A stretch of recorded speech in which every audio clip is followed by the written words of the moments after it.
You up? You're gonna be mad at me. Good morning. I bet we run into a time I gotta leave. Ooh, you're gonna be mad at me. Hi!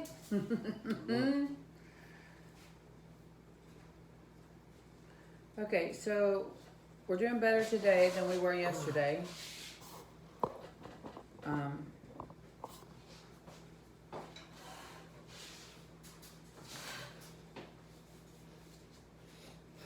It's a better morning. Kevin's having a better morning. Maybe a little bit better. General feel funky or anything. Whew. Okay, today we start Deuteronomy, which is awkward to say. It's Deuteronomy. Deuteronomy. It's like do-do. It's weird. Deuteronomy. It's okay. And, you know, I'm sure I've decided it's my eyes and not these glasses. Just positive. Could be. Christian and Jewish traditions say the author was Moses. That the Deuteronomy was written by Moses. Moses did it all. It happened in the 1400s before Christ. Hundreds? 1400 years approximately before Christ. Hundreds. That's Hunderds. Hundreds. Hundreds. Let's see. Deuteronomy contains 3 addresses Moses gave to the people of Israel near the end of his life, after the Israelites had wandered in the wilderness for 40 years and just before they finally entered the Promised Land.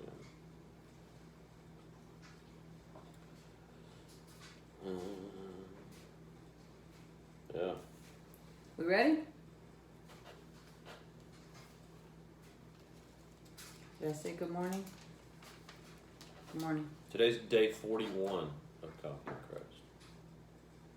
That just came out like it was. But today is, and it's also Tuesday, which means we made it through Monday. Here we go. Deuteronomy 3. 3. As we turned and went up Deuteronomy 3. What? Fix it. Don't. I don't feel you looking through my head. Don't. What is there? Is there doing 3 to 2? No, we're doing 1 and 2. The book of Deuteronomy. Got it. Chapter 1.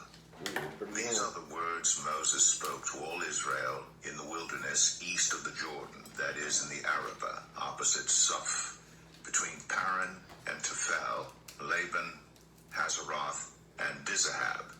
It takes 11 days to go from Oreb to Kadesh Barnea by the Mount Seir road.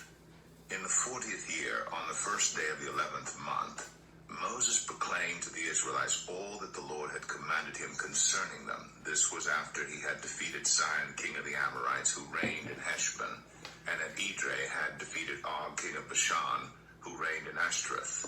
East of the Jordan, in the territory of Moab, Moses began to expound this law, saying, "The Lord our God said to us at Horeb, 'You have stayed long enough at this mountain. Break camp and advance into the hill country of the Amorites.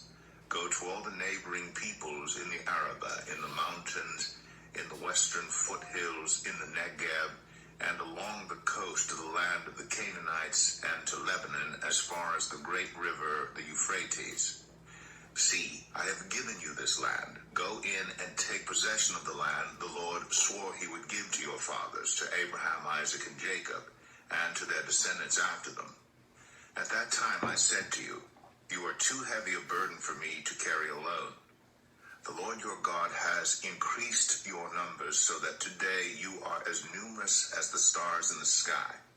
May the Lord, the God of your ancestors, increase you 1,000 times and bless you as he has promised. But how can I bear your problems and your burdens and your disputes all by myself? Choose some wise, understanding, and respected men from each of your tribes, and I will set them over you." You answered me, "What you propose to do is good." So I took the leading men of your tribes, wise and respected men, and appointed them to have authority over you as commanders of thousands, of hundreds, of fifties, and of tens, and as tribal officials. And I charged your judges at that time, hear the disputes between your people and judge fairly, whether the case is between two Israelites or between an Israelite and a foreigner residing among you. Do not show partiality in judging. Hear both small and great alike. Do not be afraid of anyone, for judgment belongs to God. Bring me any case too hard for you, and I will hear it. And at that time, I told you everything you were to do. Then as the Lord our God commanded us, we set out from Horeb, and went toward the hill country of the Amorites through all that vast and dreadful wilderness that you have seen, and so we reached Kadesh Barnea. Then I said to you, you have reached the hill country of the Amorites, which the Lord our God is giving us. See, the Lord your God has given you the land. Go up and take possession of it as the Lord, the God of your ancestors, told you. Do not be afraid, do not be discouraged. Then all of you came to me and said, let us send men ahead to spy out the land for us and bring back a report about the route we are to take and the towns we will come to. The idea seemed good to me, so I selected 12 of you, one man from each tribe. They left and went up into the hill country and came to the valley of Eshcol and explored it, taking with them some of the fruit of the land. They brought it down to us and reported, it is a good land that the Lord our God is giving us. But you were unwilling to go up. You rebelled against the command of the Lord your God. You grumbled in your tents and said, the Lord hates us. So he brought us out of Egypt to deliver us into the hands of the Amorites to destroy us. Where can we go? Our brothers have made our hearts melt in fear. They say, the people are stronger and taller than we are. The cities are large, with walls up to the sky. We even saw the Anakites there. Then I said to you, do not be terrified. Do not be afraid of them. The Lord your God who is going before you will fight for you, as he did for you in Egypt, before your very eyes and in the wilderness. There you saw how the Lord your God carried you as a father carries his son. All the way you went until you reached this place. In spite of this, you did not trust in the Lord your God, who went ahead of you on your journey, in fire by night and in a cloud by day, to search out places for you to camp and to show you the way you should go. When the Lord heard what you said, he was angry and solemnly swore, no one from this evil generation shall see the good land I swore to give your ancestors, except Caleb son of Jephunneh. He will see it, and I will give him and his descendants the land he set his feet on, because he followed the Lord wholeheartedly. Because of you, the Lord became angry with me also and said, you shall not enter it either. But your assistant Joshua son of Nun will enter it. Encourage him, because he will lead Israel to inherit it. And the little ones that you said would be taken captive, your children who do not yet know good from bad, they will enter the land. I will give it to them, and they will take possession of it. But as for you, turn around and set out toward the desert along the route to the Red Sea. Then you replied, we have sinned against the Lord. We will go up and fight, as the Lord our God commanded us. So every one of you put on his weapons, thinking it easy to go up into the hill country. But the Lord said to me, tell them, do not go up and fight, because I will not be with you. You will be defeated by your enemies. So I told you, but you would not listen. You rebelled against the Lord's command, and in your arrogance you marched up into the hill country. The Amorites who lived in those hills came out against you. They chased you like a swarm of bees and beat you down from Seir all the way to Hormah.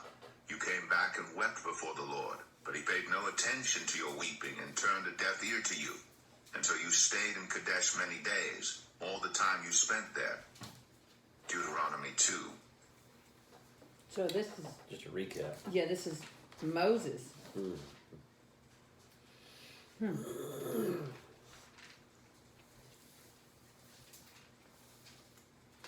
All right, what you got? A whole bunch.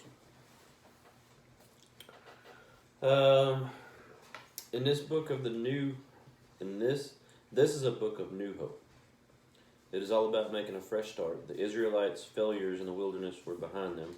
Opportunities for rebuilding their lives, their communities, and their nation lay ahead. At last, Israel stood once again on the threshold of the Promised Land. It had taken them 40 years to accomplish an 11-day journey because of their willful disobedience and lack of faith. Moses took time to give them principles for living within the Israelite community and for maintaining their relationship with God. After a generation of consistent failure, the Israelites needed to get back to the basics. As they were about to enter the Promised Land, they took time to listen to God's laws once again. It says the laws of Deuteronomy actually means second law. Or the name Deuteronomy actually means second law, or repetition of the law. It was necessary for Moses to share God's instructions with the new generation of Israelites as they faced new living conditions and accompanying temptation. God's instructions for living are good for every generation. We need to take the time to regularly review them as we face our own temptations and difficulties. It says in every life, there are moments when it is essential to move on. If we seek to grow in our spiritual life, we must be careful to advance according to God's schedule, neither lagging behind nor running ahead. Do not be afraid, do not be discouraged. The expression, do not be afraid, and its variations is the most common command in the Scripture. We are afraid of so many things. In challenging his people to a new course of action, God was insisting that they cast away their fears. It says God was really asking his people to trust him. If we can learn to turn our focus away from circumstances and towards God and his power, our helplessness and fears will soon melt away. Moses reminded the Israelites of their refusal to believe what God had told them. But there is no better formula for failure. When we refuse to trust in God, no human plan or program will be successful for long. The Israelites were forced to wander in the wilderness for 40 years simply because they refused to trust in God. God had the power to deliver them, but the Israelites refused to take advantage of it. Believing God is essential for lasting success.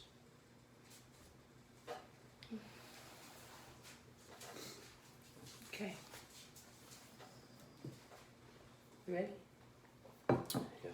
Then we turned back and set out toward the wilderness along the route to the Red Sea, as the Lord had directed me. For a long time we made our way around the hill country of Seir. Then the Lord said to me, "You have made your way around this hill country long enough. Now turn north. Give the people these orders. You are about to pass through the territory of your relatives, the descendants of Esau who live in Seir. They will be afraid of you, but be very careful. Do not provoke them to war, for I will not give you any of their land, not even enough to put your foot on. I have given Esau the hill country of Seir as his own. You are to pay them in silver for the food you eat and the water you drink. The Lord your God has blessed you in all the work of your hands. He has watched over your journey through this vast wilderness. These 40 years the Lord your God has been with you, and you have not lacked anything. So we went on past our relatives, the descendants of Esau, who live in Seir. We turned from the Arabah road, which comes up from Elath and Ezion-Geber, and traveled along the desert road of Moab. Then the Lord said to me, Do not harass the Moabites or provoke them to war, for I will not give you any part of their land. I have given Ar to the descendants of Lot as a possession. The Emites used to live there, a people strong and numerous, and as tall as the Anakites. Like the Anakites, they too were considered Rephaites, but the Moabites called them Emites. Horites used to live in Seir, but the descendants of Esau drove them out. They destroyed the Horites from before them and settled in their place, just as Israel did in the land the Lord gave them as their possession. And the Lord said, Now get up and cross the Zered Valley. So we crossed the valley. 38 years passed from the time we left Kadesh Barnea until we crossed the Zered Valley. By then, that entire generation of fighting men had perished from the camp, as the Lord had sworn to them. The Lord's hand was against them until he had completely eliminated them from the camp. Now, when the last of these fighting men among the people had died, the Lord said to me, Today you are to pass by the region of Moab at Ar. When you come to the Ammonites, do not harass them or provoke them to war, for I will not give you possession of any land belonging to the Ammonites. I have given it as a possession to the descendants of Lot. That too was considered a land of the Rephaites, who used to live there, but the Ammonites called them Zezumites. They were a people strong and numerous and as tall as the Anakites. The Lord destroyed them from before the Ammonites, who drove them out and settled in their place. The Lord had done the same for the descendants of Esau, who lived in Seir, when he destroyed the Horites from before them. They drove them out and had lived in their place to this day. And as for the Avites, who lived in villages as far as Gaza, the Caphtorites, coming out from Caphtor, destroyed them and settled in their place. Set out now and cross the Arnon Gorge. See, I have given into your hands Sihon the Amorite, king of Heshbon, and his country. Begin to take possession of it and engage him in battle. This very day I will begin to put the terror and fear of you on all the nations under heaven. They will hear reports of you and will tremble and be in anguish because of you. From the desert of Kedemoth I sent messengers to Sihon, king of Heshbon, offering peace and saying, let us pass through your country. We will stay on the main road. We will not turn aside to the right or to the left. Sell us food to eat and water to drink for their price in silver. Only let us pass through on foot, as the descendants of Esau who live in Seir and the Moabites who live in Ar did for us, until we cross the Jordan into the land the Lord our God is giving us. But Sihon, king of Heshbon, refused to let us pass through, for the Lord your God had made his spirit stubborn and his heart obstinate in order to give him into your hands, as he has now done. The Lord said to me, see, I have begun to deliver Sihon and his country over to you. Now begin to conquer and possess his land. When Sihon and all his army came out to meet us in battle at Jahaz, the Lord our God delivered him over to us, and we struck him down, together with his sons and his whole army. At that time we took all his towns and completely destroyed them, men, women, and children. We left no survivors, but the livestock and the plunder from the towns we had captured we carried off for ourselves. From Aroer on the rim of the Arnon Gorge, and from the town in the gorge, even as far as Gilead, not one town was too strong for us. The Lord our God gave us all of them, but in accordance with the command of the Lord our God, you did not encroach on any of the land of the Ammonites, neither the land along the course of the Jabbok, nor that around the towns in the hills. I don't know about you, but it's easy to read this. I don't know why. Probably because we went through this from a different perspective, but reading it from as Moses, it's easy to read and follow because we've learned where they went. You know what I mean? It's kind of cool to hear it from Moses' perspective, you know? Not so much. Mm-hmm.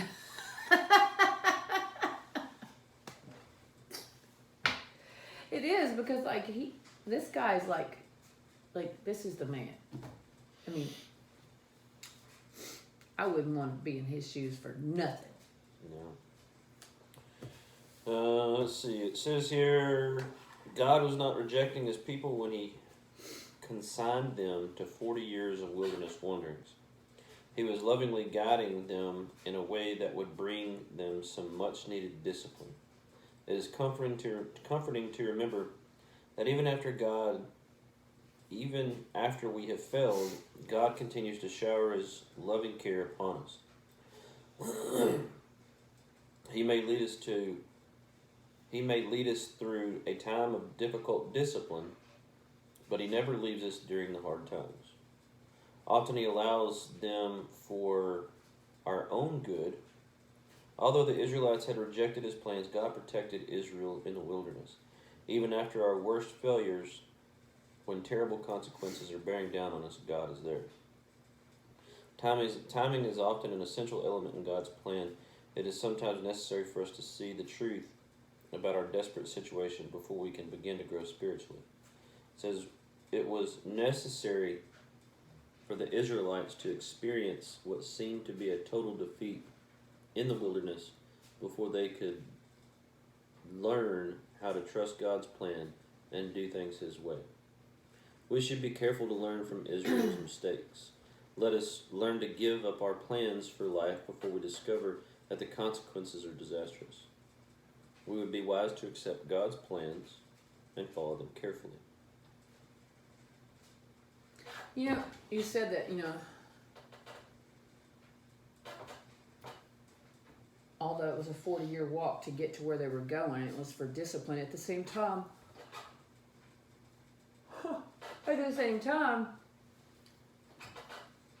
he said that generation was not going to go to the land of Canaan. So basically, they were just walking until they all passed. You know what I mean? Like he knew it was going to take 40 years to get rid of that generation, and for the second generation to be in charge. And at the same time, I mean, he knew that basically they all had to die, right, for the second generation to take over. But instead of killing them, which he could have with a blink of an eye, he allowed them to live, and for the second generation to take that 40 years to learn, maybe from the mistakes of the previous generation, you think? Well, I mean, he didn't kill him, is what I'm saying. He allowed him to live, and there was a teaching principle there. I guess it took Moses, the speech of Moses, I guess, which is all of Deuteronomy. It took him 2.5 hours. Do you have a picture? I do not. It's not a picture. You have a graphic, which falls into the. You made fun of my graphics. I just want to say that you've got one in the Men's Bible. So an average sermon is 40 minutes. Average classroom lecture is 50 minutes. The speech of Moses took 2.5 hours. I'm not sure if that's saying that his speech would have taken a sermon. Yeah, I don't know. Okay. You want to find Tara Lee Cole for me? Please.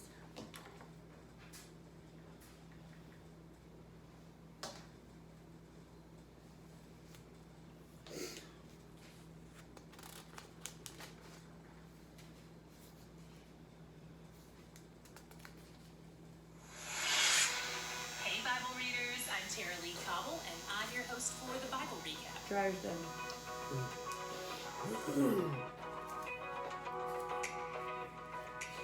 Today we started a new book and the last book of the law, or the Torah as it's known in the Jewish world. Deuteronomy is the third most frequently quoted book in the New Testament, and it's the second most quoted by Jesus, so you may recognize a lot of what we read. The word Deuteronomy means second law. We're going to revisit some old laws as well as see some practical application of them. In many ways, Deuteronomy serves to recap everything we've read so far. Moses never goes very deep into any of the stories, but he does skim the surface of a lot of things that will be familiar to you. And that's all perfectly timed for us. Because after we wrap up Deuteronomy, we're about to move into a more narrative story with lots of new characters, so it'll be great to have a quick refresher on everything we just learned. Plus, they say you have to hear something 8 times before you retain it, so this is all serving to embed it into our hearts and minds. And anytime we do come across something familiar, I have 2 challenges for us. First, resist the potential frustration that might come from this. Be grateful you're recalling the things we've already read. That means you really learned it. That's worth celebrating. Second, even in the familiar stories, try to learn something new about God than you learned the first time we covered these things. Ask Him to give you wisdom to see something new that you've never seen before. Most of these 34 chapters are kind of a motivational sermon by Moses just before he dies. They're his final words to these people that he spent the past 40 years serving. He's loved them, sacrificed for them, fought for them, rebuked them, and now he realizes he won't be there to guide them anymore. And while he trusts God to fulfill his promises to them, he also knows the Israelites really well and seems to be kind of nervous that they're going to screw things up again somehow. Stay tuned to see how that goes. So let's dig in. When the Sinai covenant between God and the Israelites was originally set in place, it was established with the parents of the people here today. Their parents didn't do a great job of keeping the covenant, so Moses is setting up a covenant renewal here, kind of like when married couples renew their vows. Moses will be reminding the people that God promised them this land and that there are things required of them by this covenant as well. Today he starts by going over a few highlights of their time in the desert, and in the days to come, he'll revisit some of the laws with these new people to make sure they grasp what they're entering into. One thing that could be confusing in this conversation is that Moses refers to them as you, even though many of these people hadn't been born yet. He's referring to them as a people, not them specifically. He's walking through all the things he's experienced with the Israelites, dead or alive, since they left Egypt. He reminds them of all God has done for them, and he also reminds them of the things that have gone wrong because of their sin. For instance, Moses reminds them of the time they almost entered the Promised Land 38 years earlier when they were at Kadesh Barnea. But the spies were afraid and their fear was contagious. Fear always magnifies the enemy and diminishes God. In fact, in 127, we see that it results in them grumbling that God is doing this to them because he hated them. This is a great example of what we talked about with the Ten Commandments and taking God's name in vain.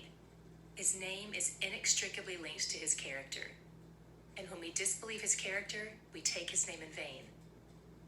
God spent 38 years killing off their unbelief. Moses also recalls how they tried to avoid those 38 years of consequences by taking the land without God's blessing and command. This is a timely reminder for them. They're about to encounter a lot of land that God is not giving to them. Many of them weren't alive when their parents tried to take the land without God's command, so they may not have personally learned this lesson through the consequences their parents experienced. God lets them know that if they decide to try and take the land God's allotted for Esau and Lot, just because they're God's kids and they think they're entitled to it, things will not go well. He didn't let them win at Kadesh, and he's telling them he's not giving them Esau's land or Lot's land either. He does not bless all our actions simply because we're his kids and we have a dream in our hearts. His plan still prevails, and we find our greatest joy in following him instead of our own plans. We also get some hope about the Israelites' upcoming battles, because the people they're most afraid of are the giants of the land, and we find out that some of these giants have already been driven out by the people of Esau. These giants go by a lot of names: Emim, Rephaim, Anakim, Zamzumim. These all appear to also be related to the Nephilim we talked about in Genesis 6. Not only that, but the word Rephaim is also the Hebrew word used in Isaiah 26 to refer to the spirits of the dead. So it seems like there's some supernatural evil stuff happening with these giants, which is another reason, beyond just their size, why the Israelites might be terrified of them. And if these giants truly are related to fallen angels somehow, then of course the enemy would want to occupy the land God has promised to his people. Of course he would want to try to thwart and counterfeit God's plan. When we first discussed all this way back on day 2, we linked to some bonus content to help explain these ideas for those of you who may want more information. We link to that again in today's show notes, as well as a second resource with even more information. What was your God shot today? I noticed his generosity, even to those who aren't his kids. God blessed Esau, even though the blessing came through his brother Jacob. Esau was still a descendant of Abraham through Isaac. And God blessed Lot, even though he wasn't a descendant of Abraham at all. He was his nephew. God doles out promises and blessings as he will, and they aren't limited to those who are his children. As his adopted child, I can still rejoice when he blesses others. It displays his common grace and his abundant generosity when he blesses those outside his family. Maybe he's enticing them in. Who knows? And for those of us who have been adopted into his family, we find our greatest comfort in knowing we have an eternal relationship with him. Temporary blessings like land and possessions might bring some level of happiness, but we know he's where the joy is.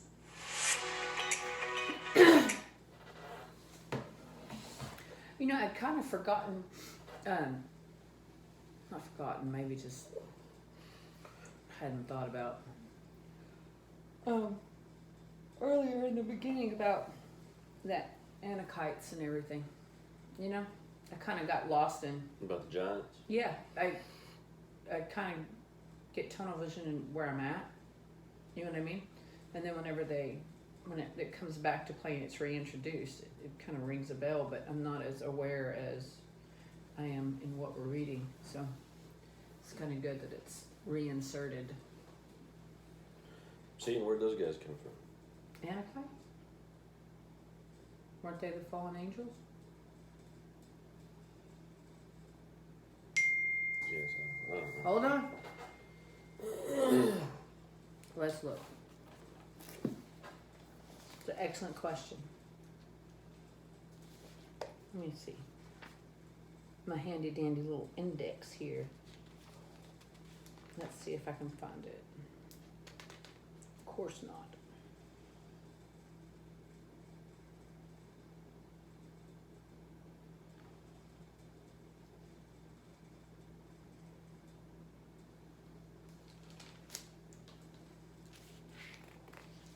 I'm gonna have to find this. I remember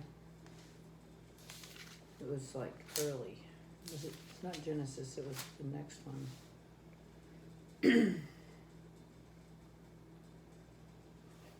No, I don't see. I'm gonna have to find it.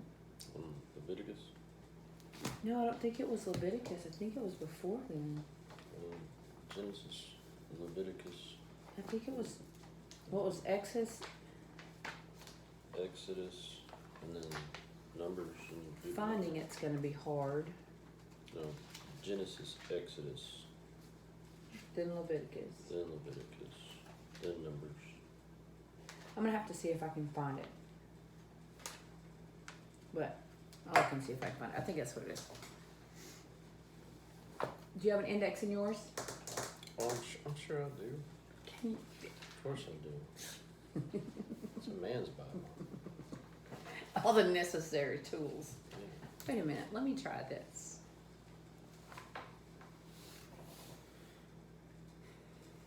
Let me see. I think that's what.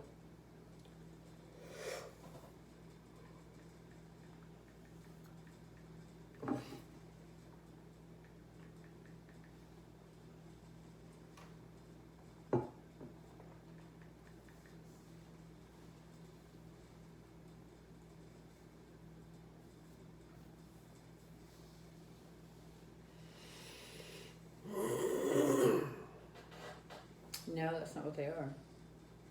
Well, I'm not sure. My eyes are so jacked up today. This says the Emites, the Ammonites, or Anakites, and the Rephaim, is Deuteronomy 2:10 through 11, which we just read, exist after the flood and appear to be separate entities, although they're chronically, often uses the phrase like, suggesting that they had a similar phenotype. The Anakim seem to be derived from Nephilim. That's not.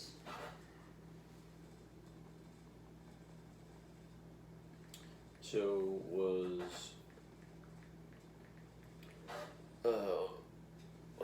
what's the giant in the Bible?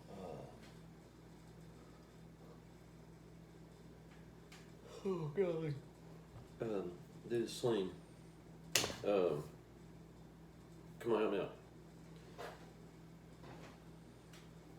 What did you say? The giant in the Bible that David and Goliath? David and Goliath.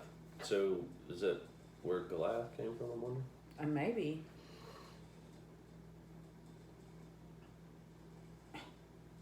Okay, I'm gonna have to figure this out. I'm gonna have to go back and read that because I got. Anyway, Yeah. today's Tuesday. Have a good Tuesday, please. Lord Father, thank you for this day. Lord, thank you for this, the rain that you've brought us. Lord, thank you for, just shows us the storms from last night, just shows us the mighty power that you have over us, Lord. Just thank you for blessing us with the water. Lord, thank you for the opportunity for Angela and I and anybody that watches us to be able to take the time and read your word, try to draw more closer to you. Father, just guide and direct us as we go through this day. Father, keep us all safe. Be with those who are sick and in need, Lord. Father, we ask that you forgive us our sins. In these prayers we ask in your Son Christ's name. Amen. Amen. All right, everybody. Y'all have a great Tuesday. Maybe next time you see us, he'll feel better. It's been about 3 weeks now, Yes, it has. so this. Yeah. I got to stand up to hit the button. Bye.